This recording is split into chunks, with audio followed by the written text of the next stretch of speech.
ఒకే దేశం ఒకే ఎన్నిక ప్రణాళికను పార్లమెంటు ముందుకు తీసుకొచ్చేందుకు రంగం సిద్ధమైంది. రేపు కేంద్ర న్యాయశాఖ మంత్రి అర్జున్ రామ్ మేఘవాల్ లోక్సభలో ఈ బిల్లును ప్రవేశపెట్టనున్నారు.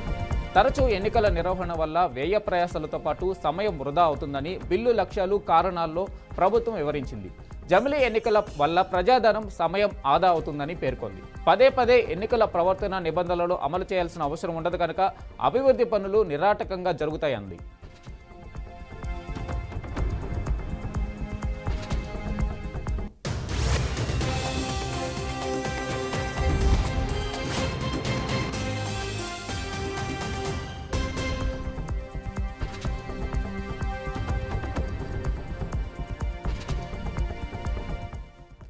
ఎన్నికల విధులకు మానవ వనరుల వినియోగం తగ్గి ప్రభుత్వ ఉద్యోగుల సేవలు మరింత అందుబాటులోకి వస్తాయని తెలిపింది. ఈ కారణాల రీత్యా జమిలీ ఎన్నికల నిర్వహణ దేశానికెంతో అవసరమని బిల్లులో అభిప్రాయపడింది.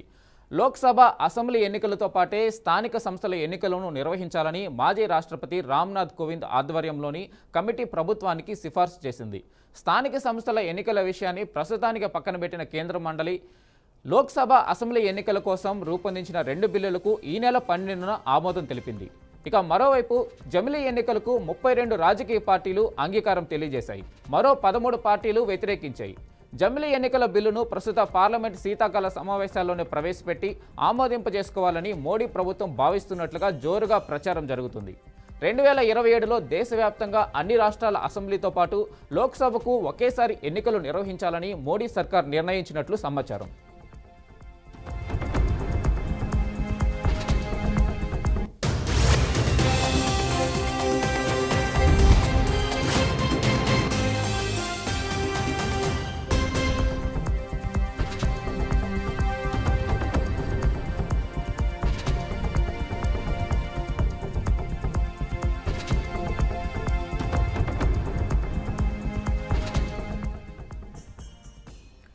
ఒకే దేశం ఒకే ఎన్నిక ప్రణాళికను పార్లమెంటు ముందుకు తీసుకొచ్చేందుకు రంగం సిద్ధమైంది. రేపు కేంద్ర న్యాయశాఖ మంత్రి అర్జున్ రామ్ మేఘవాల్ లోక్సభలో ఈ బిల్లును ప్రవేశపెట్టనున్నారు.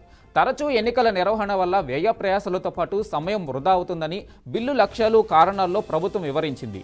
జమిలీ ఎన్నికల వల్ల ప్రజాధనం సమయం ఆదా అవుతుందని పేర్కొంది. పదే పదే ఎన్నికల ప్రవర్తన నిబంధనలను అమలు చేయాల్సిన అవసరం ఉండదు కనుక అభివృద్ధి పనులు నిరాటకంగా జరుగుతాయంది.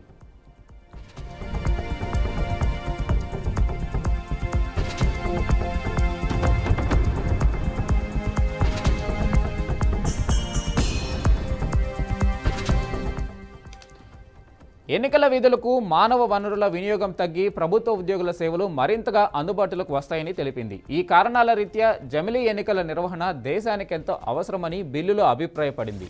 లోక్సభ, అసెంబ్లీ ఎన్నికలతో పాటే స్థానిక సంస్థల ఎన్నికల్లోనూ నిర్వహించాలని మాజీ రాష్ట్రపతి రామ్నాథ్ కోవింద్ ఆధ్వర్యంలోని కమిటీ ప్రభుత్వానికి సిఫార్సు చేసింది. స్థానిక సంస్థల ఎన్నికల విషయాన్ని ప్రస్తుతానికి పక్కన పెట్టిన కేంద్ర మంత్రిమండలి లోక్సభ, అసెంబ్లీ ఎన్నికల కోసం రూపొందించిన 2 బిల్లులకు ఈ నెల 12న ఆమోదం తెలిపింది.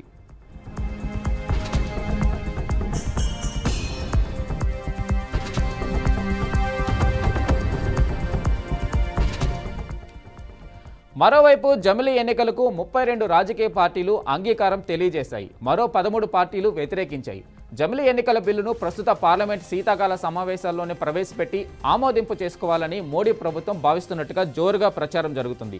2027లో దేశవ్యాప్తంగా అన్ని రాష్ట్రాల అసెంబ్లీతో పాటు లోక్సభకు ఒకేసారి ఎన్నికలు నిర్వహించాలని మోడీ సర్కార్ నిర్ణయించినట్లు సమాచారం.